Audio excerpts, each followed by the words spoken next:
Assalamualaikum warahmatullahi wabarakatuh. Waalaikumsalam warahmatullahi wabarakatuh. Alhamdulillahi rabbil alamin. Alhamdulillahilladzi ja'ala al-Islam dinan wa bi Muhammadin nabiyyan wa rasulan wa bil Qur'ani imaman. Alhamdulillahilladzi ja'ala al-laila wan nahara khilfatan liman arada an yadhakkara aw arada shukura. Asyhadu an la ilaha illallah la na'budu illa iyyah wa nashhadu anna Muhammadan abduhu wa rasuluh la nabiyya wa la rasula ba'dah. Allahumma shalli wa sallim ala habibina wa qaidina wa za'imina wa qudwatina Muhammad sallallahu alaihi wasallam wa ala alihi wa ashabihi ajma'in wa ala man ittaba'al huda pada bid'awati bi ihsan ila yaumil amma ba'du. Bapak-bapak, ibu-ibu, dan saudara sekalian yang saya hormati, rasa syukur tentunya akan terus kita panjatkan kehadirat Allah Subhanahu wa Ta'ala atas segala nikmat dan karunia Allah yang Allah limpahkan kepada kita, sehingga sampai saat ini kita masih diberi kemudahan Allah Subhanahu wa Ta'ala untuk menghadiri majelis ilmu yang ini merupakan satu hal yang sangat luar biasa, di mana para malaikat akan terus mendoakan kita dan membersamai kita. Salawat dan salam tentunya akan terus kita panjatkan kepada Nabi kita Muhammad sallallahu alaihi wasallam yang telah memberikan kita karunia dengan petunjuk beliau, sehingga kita tahu cara kita beribadah, kita tahu bagaimana cara kita mengekspresikan kecintaan kita kepada Allah Subhanahu wa Ta'ala. Tentunya kalau kita tidak pernah mendapatkan bantuan, bimbingan, arahan dari Rasulullah, tentunya kita tidak akan pernah berkumpul di tempat ini. Kita tidak akan pernah melaksanakan rukuk dan sujud. Kita tidak akan pernah melakukan apa yang diperintahkan oleh Allah dan apa yang dilarang oleh Allah Subhanahu wa Ta'ala. Maka kita akan terus senantiasa bersolawat sebagaimana pesan setiap khatib ketika hari Jumat, innallaha wa malaikatahu yusholluna 'alan nabi. Bagaimana para malaikat dan Allah juga senantiasa bersolawat. Mari kita bersolawat.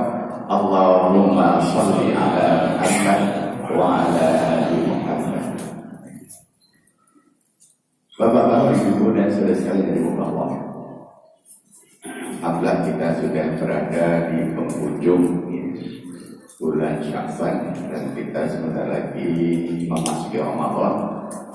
Maka tidak ada salahnya kita memohon kepada Allah dengan doa yang kita bacakan. Mudah-mudahan kita diberi kesempatan Allah untuk bisa bertemu bulan Ramadan dengan doa Allahumma barik lana fi Rajabana wa Sya'bana wa balaghna Ramadan. Karena usia itu adalah urusan Allah. Ya, jadi kita belum tahu apakah nanti diberi kesempatan Allah untuk bisa bertemu Ramadan atau tidak. Maka kita memohon pada Allah agar kita masih diberi kesempatan Allah Subhanahu wa Ta'ala untuk bisa bertemu bulan Ramadan. Bapak-bapak, ibu dan saudara sekalian yang dimuliakan Allah, tentunya kita semua yakin dan percaya bahwa Islam itu adalah agama paripurna. Sehingga ada satu kalimat, al-Islam nidhamun syamil yatanawalu kulla madahirul hayat jami'an. Bahwasanya Islam itu adalah sistem yang sempurna yang mencakup berbagai macam aspek kehidupan. Maka kita sebagai seorang muslim yakin bagaimana Islam itu adalah agama yang telah diturunkan oleh Allah kepada kita bukan hanya menjadi rahmat bagi kaum muslimin, tetapi rahmat untuk semua. Sebagaimana Allah tegaskan, wa ma arsalnaka illa kafatan linnas basyiran wa nadhira. Jadi aku turunkan Islam ini kafatan linnas, untuk semua manusia. Maka ketika manusia itu menggunakan Islam, maka akan muncul kebaikan-kebaikan. Justru yang malah terjadi, orang Islam tertutup keislamannya karena tidak memahami pesan-pesan Islam. Sebagai contoh misalnya kebersihan. Islam mengajarkan kita kebersihan nggak Bapak Ibu sekalian? Jelas kan? Fikih yang pertama apa? Taharah. Nah, ini satu hal yang sangat luar biasa yang diberikan oleh Islam kepada kita, di mana taharah itu tidak hanya satu aspek saja, taharah yang sifatnya lahir dan juga taharah yang sifatnya batin. Lahir bagaimana kita diajarkan mandi. Nah, jadi kalau kita di barat, mandi itu bukan sesuatu yang biasa, apalagi kalau musim dingin. Ya. Kami kalau lagi musim dingin itu paling rajin seminggu mandinya 3 kali. Kebayang nggak Bapak Ibu sekalian mandi sehari seminggu 3 kali? Karena memang ketika posisi dingin kita nggak boleh banyak terkena air. Bahkan saya punya pengalaman ketika waktu itu anak saya step, bukan dikasih kompres, waktu itu musim dingin. Apa yang kemudian diminta oleh dokter? Disuntik, setelah itu suruh mandi air dingin. Padahal waktu itu suhunya sekitar 4-5 derajat. Ya, waktu itu panasnya 39,5. Begitu dimandikan air dingin, langsung turun menjadi 36. Jadi Indonesia di surga. Jadi kalau belum pernah keluar itu nggak rasakan Indonesia itu, masya Allah. Kalau Bapak Ibu kepanasan di bawah pohon enak kan? Coba kita di Arafah. Kira-kira anginnya sejuk atau anginnya panas? Anginnya panas. Jadi karena saya merasakan panas di atas 60 derajat, kemudian pernah merasakan dingin minus 25 derajat, maka saya bilang Indonesia di surga. Kenapa? Karena masya Allah, sepanas-panas di kita itu kan tidak pernah sampai 40 lebih, paling 38. Insya Allah ya, kita diberi karunia Allah nikmat yang sangat luar biasa ya. Dan kita nggak ribet gitu ya. Jadi pengalaman saya ketika musim dingin, untuk anak-anak tidur itu ribetnya luar biasa. Harus pakai jaket, pakai training tebal, kaos kaki tebal, kemudian pakai selimut bulu, masih tambah lagi pemanas. Ribet nggak tapi itu? Ribet ya. Jadi kalau kita tidak pernah keluar itu masya Allah Indonesia ini luar biasa. Maka Allah sampaikan Islam itu semuanya kafakalinas, kebersihan. Cuma apa yang pernah disampaikan oleh seorang ulama, al-Islam mahjubun bin muslimin. Keindahan nilai-nilai Islam itu mahjub, tertutup dengan tingkah laku orang Islam. Yang korupsi Islam betul. Yang mencuri Islam. Yang berzina Islam. Kenapa? Karena nilai-nilai Islam itu ditutup oleh tingkah laku orang Islam yang tidak sesuai dengan Islam. Maka Allah sampaikan basyiran wa nadhira. Ya, Islam itu basyir, memberikan kabar gembira. Bagi siapa? Bagi mereka-mereka yang mau mengikuti. Ya. Jangan dikira orang Arab itu paham Islam ya. Karena ngaco juga ya. Saya lama di Mesir ya. Jadi tembok terminal itu warnanya bukan lagi putih, krem. Kenapa krem? Karena tiap hari gencingin. Jadi waktu itu saya ditanya oleh seorang barat yang baru muslim, bertanya kenapa begitu? Karena problem kaitannya dengan pemahaman terhadap ajaran Islam. Jangan dikira orang Arab itu kemudian Islam banget, nanti dulu. Apalagi kalau mereka ke Eropa, itu bikin kita jengkel. Ketika saya tanya, ya Syekh, lima dan tafakada. Batin Raja itu adalah Saudi. Jadi kita kenapa kamu melakukan ini di Barat? Ya nanti saya sholat ini. Maka di Bangkok itu ada satu namanya Arab Street. Di situ makanan-makanan ala Arab. Jadi kalau kita lihat Indonesia ini akan menjadi salah satu tempat bersinarnya Islam. Kenapa? Nilai-nilai Islam itu secara bertahap mulai tumbuh. Bapak Ibu masih ingat bagaimana tahun 80-an? Boleh gak di sekolah siswi-siswi pakai hijab? Gak boleh kan? Jadi dulu aturannya apa? Ketika masuk kelas itu dilepas, keluar kelas dipakai. Kita kan merasakan ya, waktu itu seperti itu.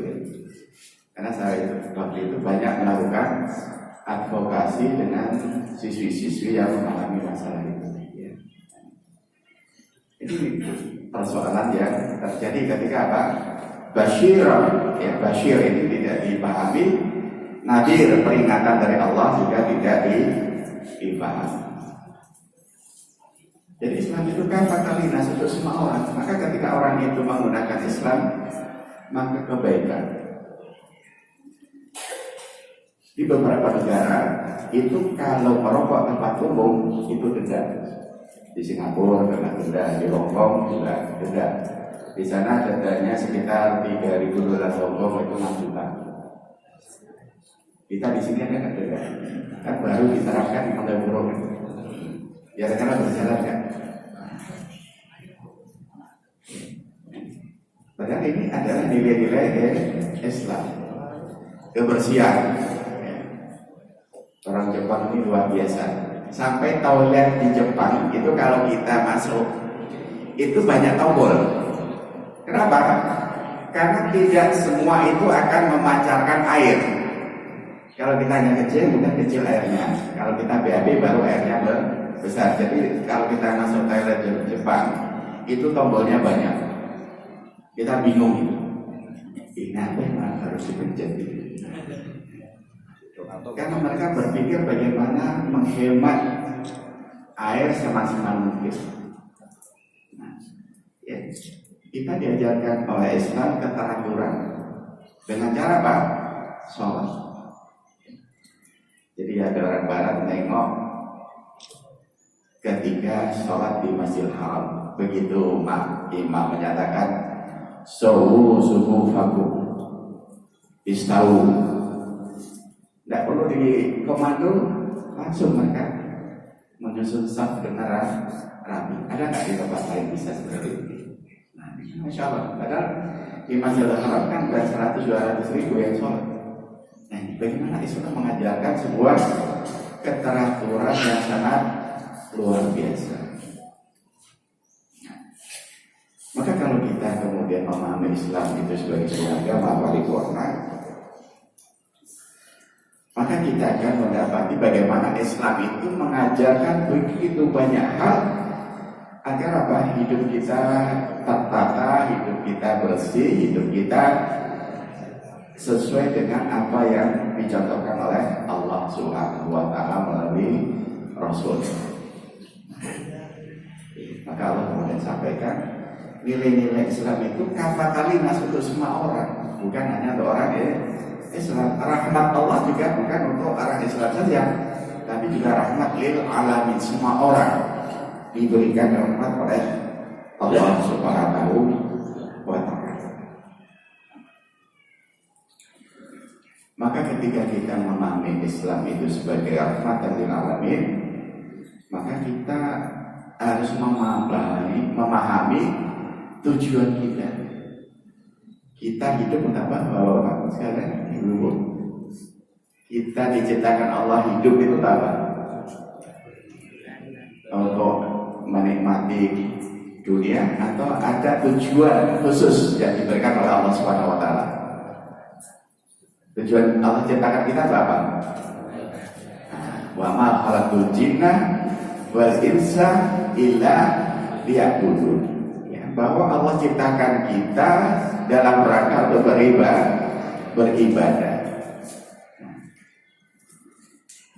Nah, sekarang syarat ibadah itu apa? Apa Bapak Ibu sekalian, syarat ibadah agar yang kita lakukan itu dicatat oleh Allah sebagai sebuah ibadah. Apa kira-kira syaratnya? Pakai syarat nggak? Apa syaratnya Pak? Nah, yang pertama sekali apa? Niat ikhlas. Wa ma umiru illa liya'budullah mukhlishina lahuddin. Bapak-bapak, ibu-ibu ke majelis ini karena pengen silaturahim atau pengen mendapatkan karunia Allah. Kira-kira tujuannya berkumpul di tempat ini ingin mendapatkan ilmu dari Islam, ingin silaturahim, ingin mendapatkan ridha Allah. Nah, para ulama membolehkan niat itu double. Satu mencari ridha Allah, kedua untuk silaturahim. Ketiga misalnya untuk menambah ilmu boleh. Tapi niat utamanya apa? Karena Allah, ingin mendapatkan ridha Allah.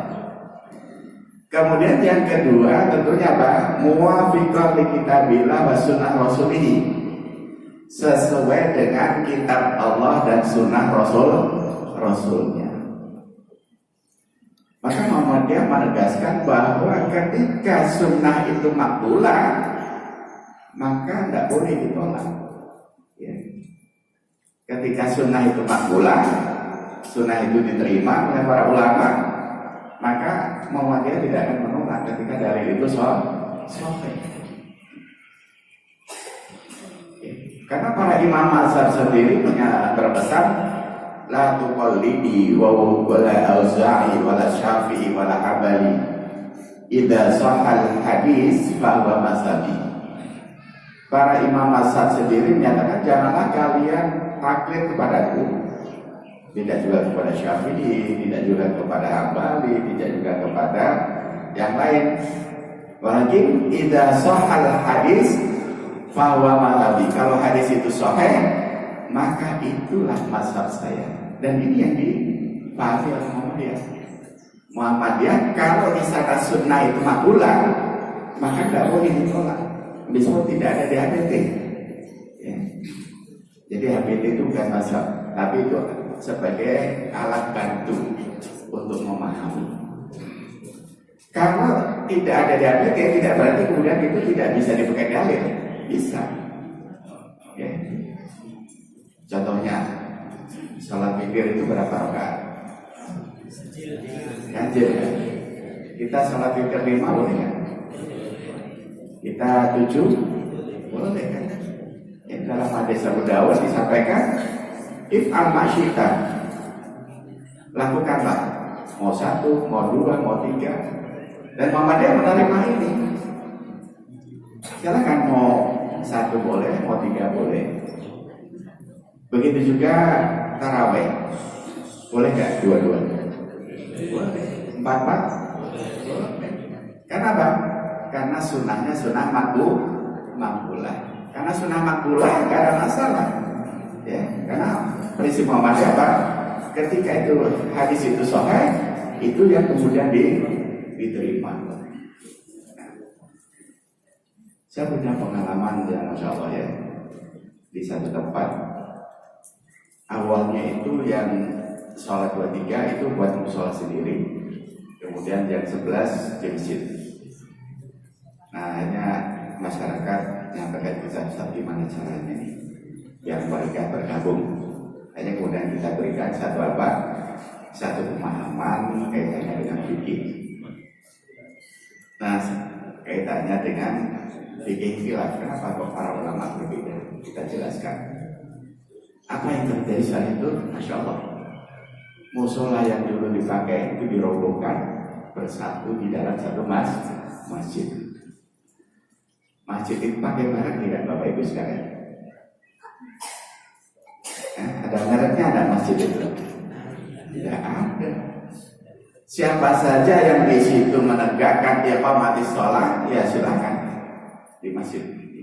Nah, jadi masjid itu tidak ada merek. Apa yang kemudian terjadi setelah kita berikan pemahaman, musolanya dirobohkan, kemudian mereka bersatu dalam satu masjid.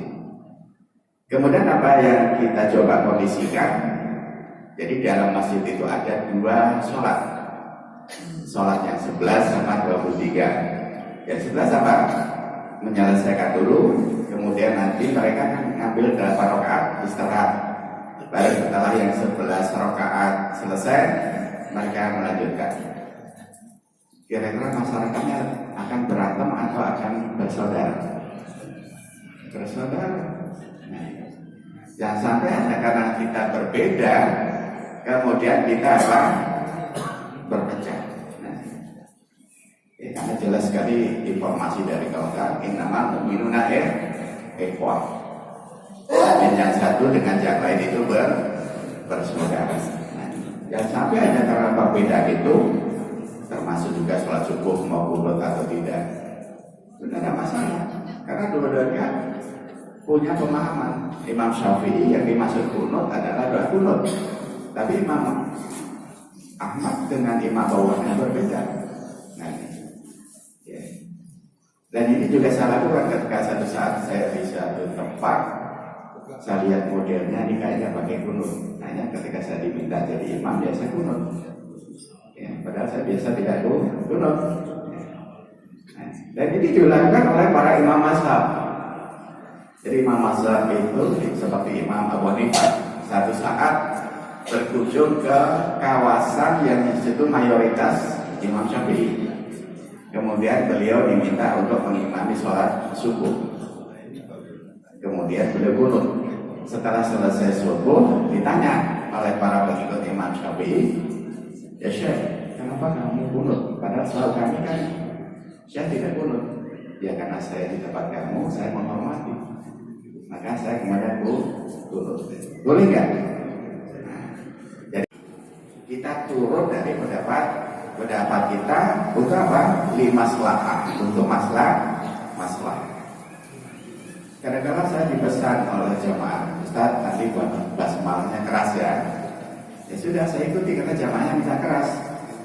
Sementara saya biasa tidak keras. Boleh nggak? Boleh. Kalau begitu Islam itu mudah atau mudah? Kenapa harus dipersulit?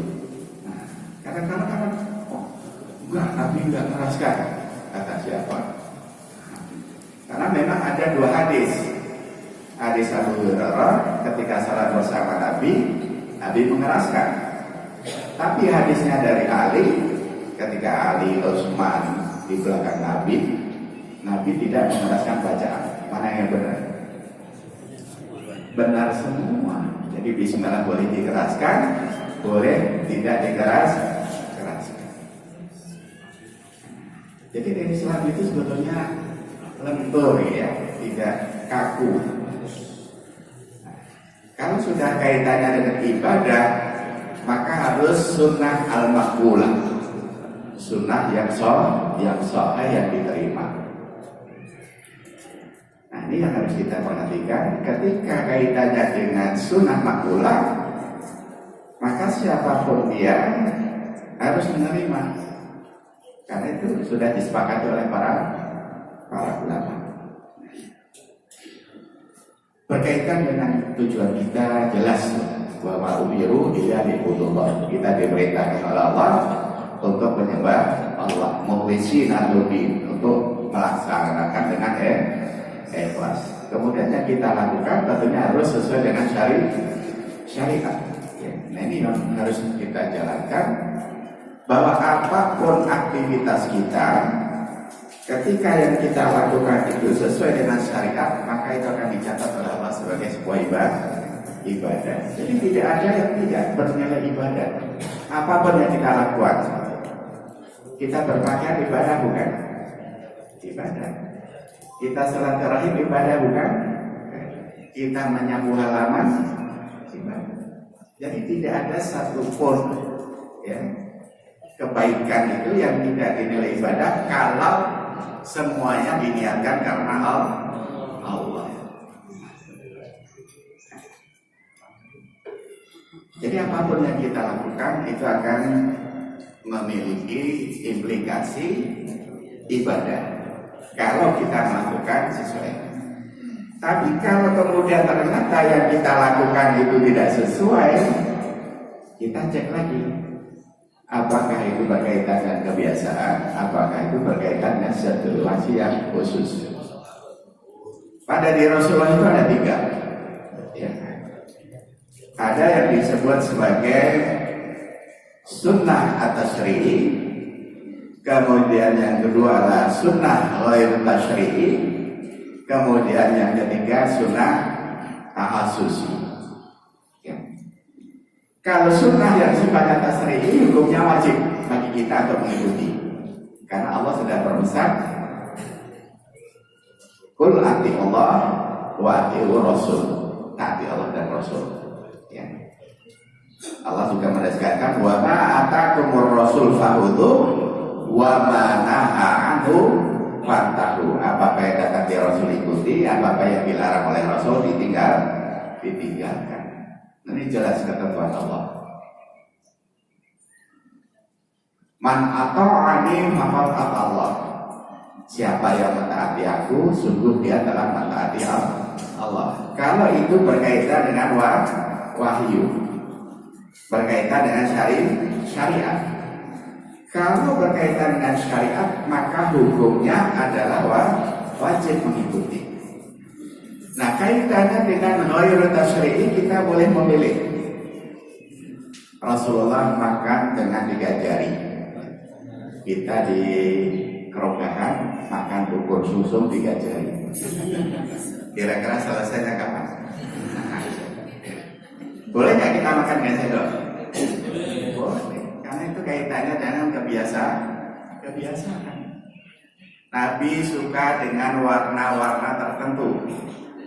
Kita beda warna yang kita sukai, boleh nggak? Boleh, karena itu adalah ghair tasyri'i. Kalau yang ghair tasyri'i itu kita boleh berbeda. Nabi pakai jubah, kita pakai sarung, pakai apa? Baju Jawa itu apa? Sorjan, pakai belangkon. Boleh nggak? Boleh. Tapi setahu saya kok jarang ya yang memakai belangkon sama sorjan ketika pakai Jumat ya. Boleh nggak? Boleh. Dan itu bagian dari budaya. Ya. Kalau bagian dari budaya itu sesuatu yang dibolehkan, nggak ada masalah, karena esensinya apa? Menutup aurat. Ya. Esensinya adalah menutup aurat.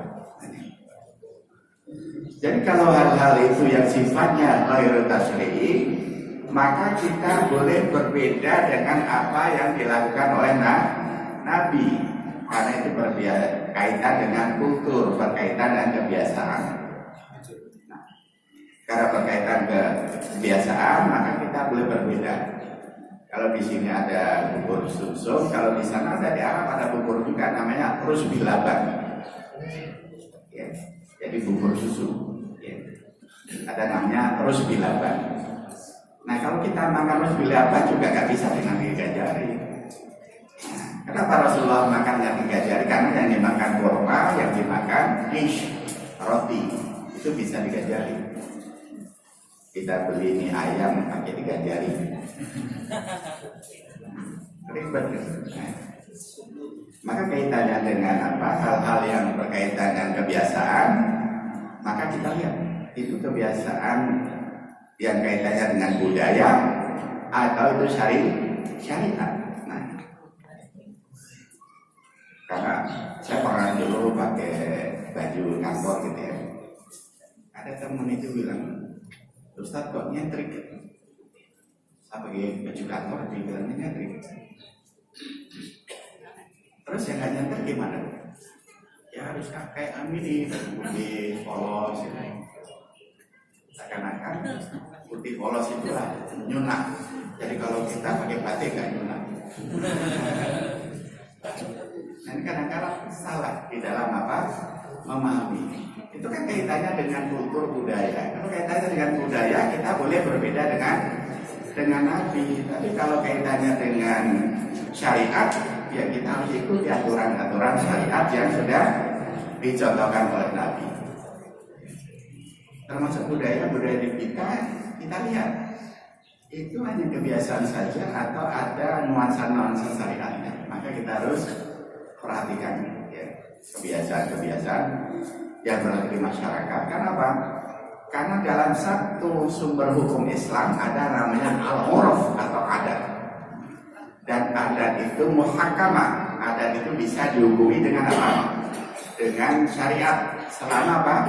Malam yasqadim biqaidah syar'iyyah. Sepanjang tidak bertabrakan dengan apa? Kaidah-kaidah syariat. Nah, misalnya kalau tradisi yang kaitannya dengan syariat dan bertabrakan, kan di Gampeng ada namanya apa? Ya, tabrakan. Kira-kira tabrakan nggak dengan syariat? Boleh nggak dilestarikan? Nah, kita harus melihat kalau itu bertabrakan. Bahkan saya pernah diajak, ya kalau nggak mau liburan untuk itu jangan tinggal di sini. Saya mau aja karena saya nggak mau. Jadi saya Ustaz, saya tahu akidah itu melanggar. Kalau saya suruh liburan saya nggak mau. Diajak, jangan tinggal di sini. Kenapa nggak paham? Uruf itu boleh malam yastaqim biqaidah syar'iyyah selama tidak berbenturan ya, dengan kaidah syariat. Ziarah kubur awalnya dilarang atau tidak sama Nabi? Dilarang. Tapi setelah itu boleh nggak? Maka hukumnya apa? Boleh. Ketika sebelumnya ada larangan kemudian diberikan kebolehan, maka hukum yang terakhir itu yang kemudian menjadi ketentuan. Itu namanya dalam bahasa Al-Quran ada nasah dan mansuh. Awalnya kan itu anjir atau kubur. Aku melarang kalian karena dia melihat praktek-praktek ziarah kubur tidak sesuai. Tapi setelah mereka paham fungsi daripada ziarah kubur, akhirnya apa? Akhirnya Rasulullah mengizinkan. Kaitannya dengan ibadah itu harus sesuai dengan kaidah-kaidah. Kemudian yang sifatnya ta'asusi itu adalah sesuatu yang hanya berlaku pada Nabi. Nabi istrinya semuanya berapa? Lebih 13. Yang dikenalkan Khadijah, ya Aisyah, Maria Al-Qibtiyah, dikenal nggak? Raihana dikenal nggak? Nggak dikenal. Kan ada Juwairiyah, ya, ada Ummu Sulaim. Jadi semua 13.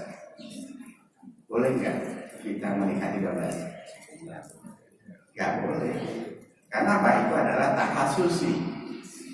Maka dulu kan ada yang heboh ya, namanya siapa? Yang subur ya. Yang subur kan istrinya 9 waktu itu. Akhirnya kemudian MUI memutuskan tolong tinggalkan 4, yang lain silakan dicarikan. Kenapa? Karena aturannya jelas ya. Masna wa sulasa wa ruba'. Tetapi ada yang kreatif memahaminya. Itu Quran kan 2. Kalau nggak cukup 2, 3. Kalau nggak cukup 3, 4. Dijadikan 1. Jadi itu dianggapnya tambah. Jadi 2 tambah 3, 5 tambah 4, 9 tambah 1, 10. Ada nggak? Ada di Madura itu. dan meninggal dari orangnya, istrinya 10. Karena logikanya itu masna wa sulata itu diartikan tambah. Nah, ada yang berani bapak-bapak?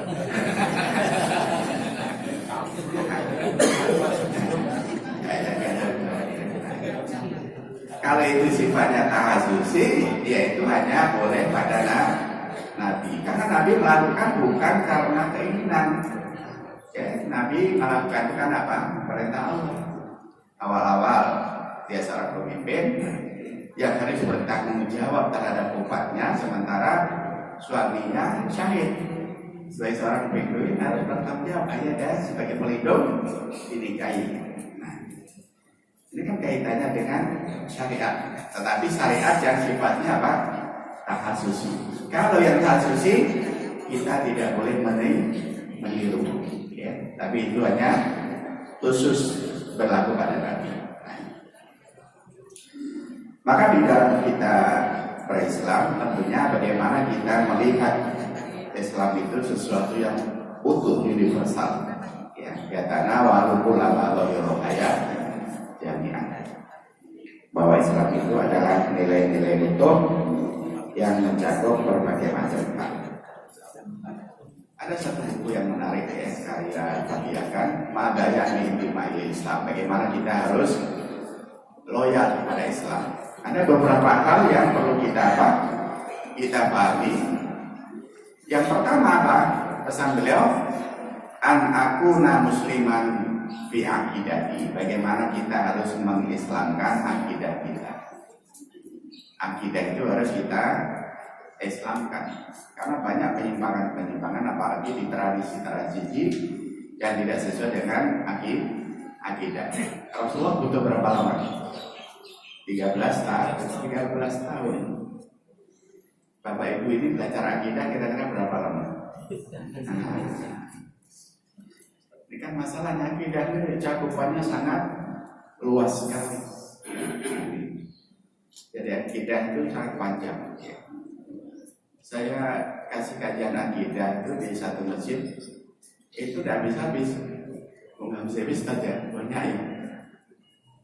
Nabi aja 13 tahun, kita baru berapa kali pertemuan?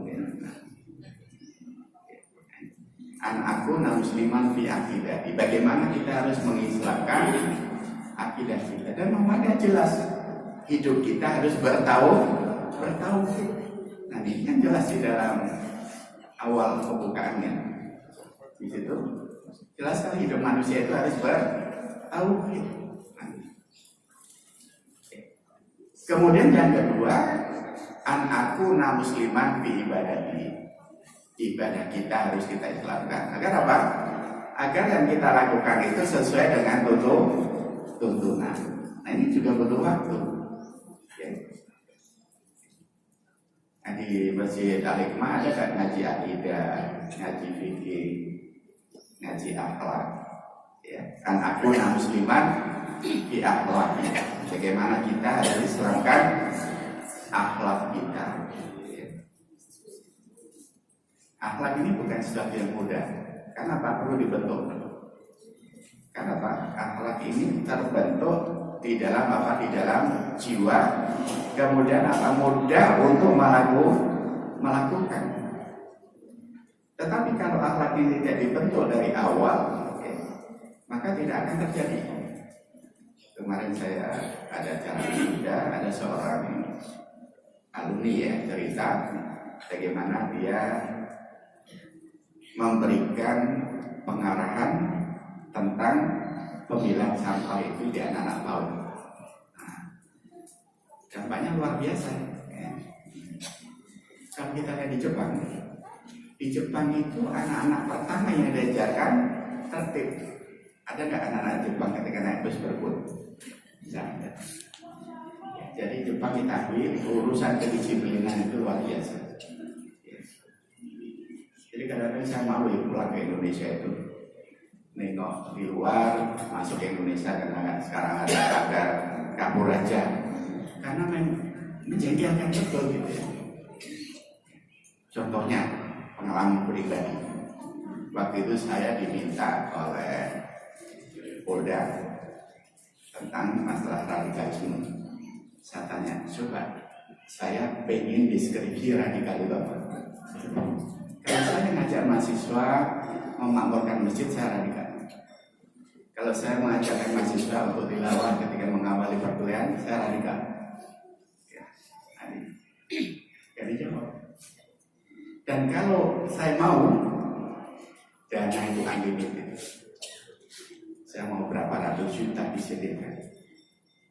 Kedua, asal mau promosi deradikalisasi. Ketika saya tanya radikal apa, mereka bingung.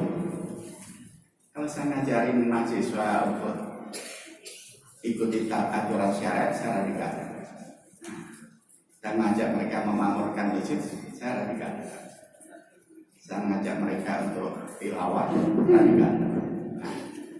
Jadi kadang-kadang sistem di kita itu memang menjengkelkan. Maka ketika ada tagar kabur aja, ya memang apa ya? Saya punya petakan sampai sekarang masih di Eropa. Kenapa? Kalau pulang Indonesia belum tentu dapat kerjaan. Sudah 4 tahun atau 5 tahun dia sebagai security di workshop, ya. Di Microsoft. Ya, dia punya apa?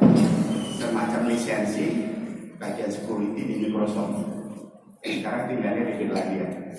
Kalau kerjanya di Swedia, tinggalnya di Finlandia. Maka saya tanya, mau pulang nggak? Saya belum mau. Jadi kalau kemudian sekarang muncul tagar itu ya wajar gitu ya. Apa yang pernah saya alami awal-awal saya baru pulang dari Mesir, diminta duit di bandara. Saya bilang saya sumbang kartu mahasiswa, saya mahasiswa, saya bukan TKI. Diminta duit ya. Kira-kira jengkel nggak ya? Nah ini problem-problem yang terjadi pada bangsa kita ya. Kenapa kemudian muncul tagar kabur saja? Ya karena memang nggak nyaman. Secara penghasilan jujur di luar itu jauh lebih apa? Lebih besar. Ya saya kemarin pernah ditawari di Malaysia. Saya telepon istri, nggak balik ke Indonesia. Ya sudah, saya balik ke Indonesia. Ya.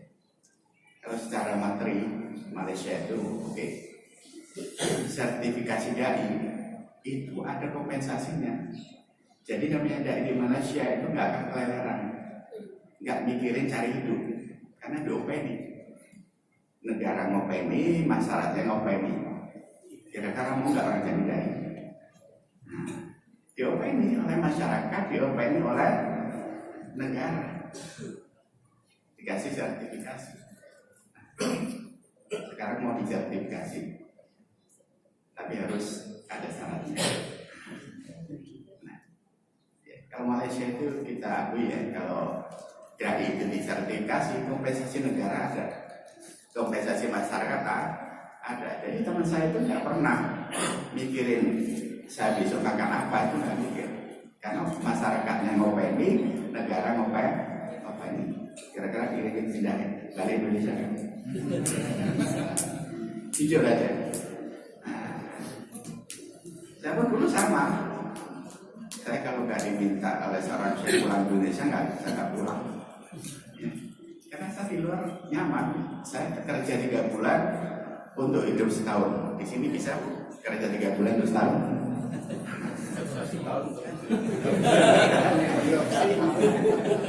Ini jujur aja pengalaman saya. Ya. Kita kerja di luar itu sederhana. Saya cuci piring itu nggak pakai tangan, tinggal bangku apa, gelas apa itu kita susun, ada raknya, masukkan mesin, sekian menit, nanti baru kita tarik lagi. Kira-kira jadi tukang iya nih, capek nggak? Saya pernah catering di Jeddah waktu itu, ngasih makan jamaah haji sekali buat itu 2.500 pos. Ya, jadi saya punya pengalaman seperti itu. Ya, kalau sekarang ada tagar kabur aja ya wajar gitu ya, karena saya mengalami. Baik dari istilahnya nih Allah ya. Jadi bagaimana anakku musliman fi akidati, anakku musliman fi ibadati, anakku musliman fi akhlaki, an akuna musliman fi ahli wa baiti. Bagaimana kita mengislamkan keluarga kita? Ini tidak mudah. Quran sudah menyatakan ku anfusakum wa ahlikum nar. Jagalah diri dan keluargamu dari api neraka. Sekarang tidak mudah, generasi Z ini tidak mudah. Ya. Jadi ada penelitian kaitannya dengan ibadah, itu generasi Z cenderung tidak begitu peduli. Ya. Maka karena saya mengajar agama di beberapa kampus, mereka selalu saya cek ibadahnya. Berapa kali bolong-bolong sholatnya? Karena bagi saya sholat itu vital. Pernah saya ngajar jam 7, kemudian ada sekian masih sudah terlambat. Katanya, kamu sudah sholat subuh belum? Belum Pak. Sekarang kamu sholat, ambil wudu, sholat subuh baru balik ke kelas. Gitu. Bagaimana sholat ini jadi bagian yang tidak terpisahkan? Kenapa? Karena saya pernah ngecek satu kelas itu 90% bolong-bolong sholatnya. Ya alhamdulillah saya punya anak-anak relatif aman gitu ya. Karena anak saya penghafal Quran, jadi saya nggak capek. Dan Masya Allah berikan kemudahan. Karena anak saya penghafal Quran, akhirnya tidak pernah bayar sekolahnya. SMP gratis, SMA gratis, sampai kuliah di gratis juga. Ya, jadi Masya Allah ya, berkahnya apa? Berkahnya menghafal Quran. Kemudian yang saya salut dengan anak saya, dia ngajar bahasa Arab di madrasah tempat dia dulu sekolah. Ya, saya kan harus 5. Sekarang dia ngajar kelas kelas 5 dan kelas 6. Padahal jurusan dia akuntansi. Tapi karena dia nyaman ya dengan bahasa Arab, akhirnya dia mengajar bahasa Arab. Ya, dan sekarang generasi Z ini memang bukan generasi yang muda. Dan kita jangan berpikir bahwa generasi Z itu sama kayak kita dulu. Ya. Jadi Bapak sekalian, kalau masih ada anak yang generasi Z, jangan polanya seperti bagaimana orang tua kita mendidik kita. Karena beda. Dan ini tidak mudah. Ya. Nah, mereka nggak bisa didoktrin. Generasi Z itu tidak bisa didoktrin. Nah, sekarang bagaimana kita pahamkan, ya. Maka bagaimana pendidikan masa kanak-kanak itu sangat penting, ya. Sehingga di tempat kami itu anak-anak bebas ke masjid, mau lari-lari, mau apa, nggak ada yang protes, ya. Bahkan kadang saya bawa cucu saya masih merangkak itu bawa masjid. Saya nggak tahu di masjid Al-Hikmah boleh nggak? Karena dari kecil tuh kalau sudah terbiasa, nanti dia memorinya teringat. Saya dulu selalu dibawa ke masjid. Cucu saya itu ketika sudah ada, dia lari duluan ke masjid. Ya alhamdulillah saya rumahnya berdampingan dengan masjid. Jadi kalau boleh digolong itu kayak Nabi, kita buka pintu langsung masuk masjid. Jadi karena jangan start nanti diri yang lain. Ya kita mutar sedikit ke masjid. Bagaimana anakku muslimah fi ahli wa baiti sekarang bukan sesuatu yang mudah, apalagi di era HP. Ya. HP itu Masya Allah, ya, pengaruhnya sangat luar biasa. Kemudian yang terakhir, anakuna yakinan bianal mustaqbal Islam. Kita harus yakin masa depan ini adalah untuk Islam. Nah ini. Kenapa kita harus yakin? Kita sudah buktikan pada saat ini. Apakah kapitalisme, apakah sosialisme, kan tidak menghasilkan sesuatu yang produktif. Maka satu-satunya jalan itu hanya Islam yang akan menyelamatkan negeri ini, yang akan menyelamatkan bangsa. Ya. Maka kita sebagai seorang Muslim, anakuna muslimah, bianal mustaqbal Islam. Kita harus yakin bahwa masa depan ini adalah untuk Islam. Kalau kita orang Islam nggak yakin dengan Islam, kita berharap kepada siapa? Maka ada pesan Rasulullah, nanti akan ada satu komisi Kondisi di mana kita kama yakulunan an'am, di mana kita bagikan makanan. Maka para sahabat bertanya, bagaimana ya Rasul? Kenapa bisa seperti itu? Antum kathirun, kalian itu secara kuantitas banyak. Walakin kawusa isail, tapi bagikan bui. Kita mayoritas di Indonesia adalah Islam. Kita pakai syariat Islam kira-kira lolos tidak?